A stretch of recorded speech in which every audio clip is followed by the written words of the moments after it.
Todo cambió el 31 de octubre de 1517. Por eso el mundo entero celebra los 500 años de la Reforma Protestante. ¿Por qué la Iglesia Católica Romana del siglo XVI necesitaba una reforma? ¿Contra qué se protestaba? Para responder a estas preguntas, necesitamos volver a los inicios de la Iglesia cristiana. Durante sus 3 primeros siglos de existencia, la Iglesia cristiana creció en los márgenes de la sociedad romana. El cristianismo no era una religión lícita para el Imperio Romano, y cada tanto los cristianos sufrieron persecuciones de distinta duración e intensidad. No era fácil ser creyente en aquellos días.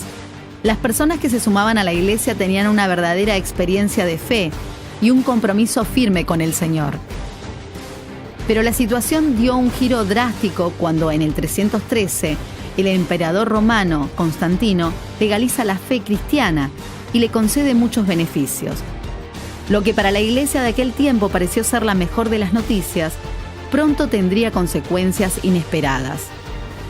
Los emperadores cada vez tuvieron más influencia en la Iglesia y muchas personas comenzaron a unirse a ella solo para disfrutar de los beneficios terrenales que el imperio ahora concedía a los cristianos. Esto se acentuó cuando en el 380 el cristianismo se transforma en la única religión imperial legítima.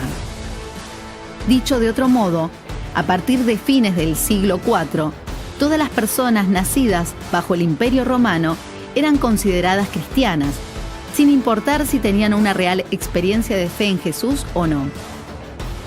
Obviamente, este cambio afectó enormemente la Iglesia, especialmente en cuanto a su pureza. Tristemente, las ambiciones desmedidas, el abuso de poder, la corrupción y toda clase de inmoralidad se fueron haciendo cada vez más comunes en su seno. Claro que en la Iglesia también había muchas personas que eran creyentes de verdad, y varias de ellas buscaron distintos caminos para devolver a la Iglesia a su senda. Así aparece en la historia Martín Lutero.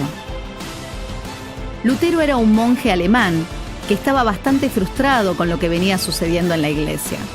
Pero no fue hasta 1517 que para Lutero la gota rebalsó el vaso. El Papa León X, Giovanni di Lorenzo de Medici, se había propuesto remodelar la Basílica de San Pedro en Roma.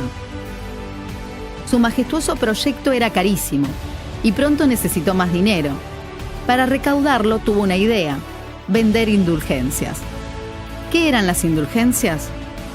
Era un papel que, a cambio de una significativa donación de dinero, garantizaba a su poseedor o a alguien de su familia, vivo o ya fallecido, una estadía más corta en el purgatorio.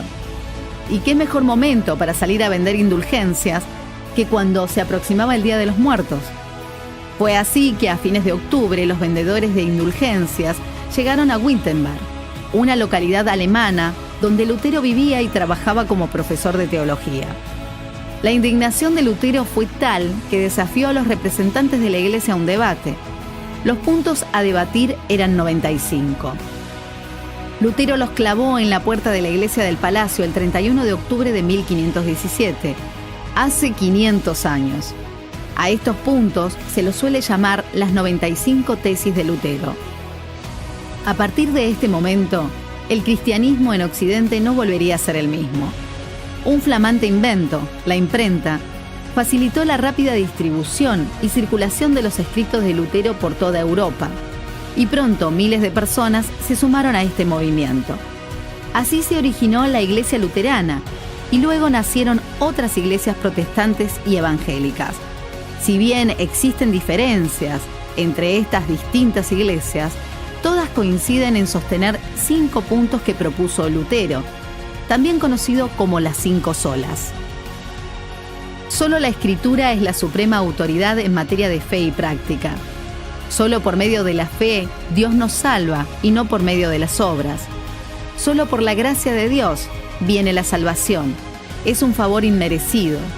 Solo Cristo, Él es el único mediador entre Dios y los seres humanos, y solo por medio de Cristo es posible la salvación. Solo a Dios la gloria.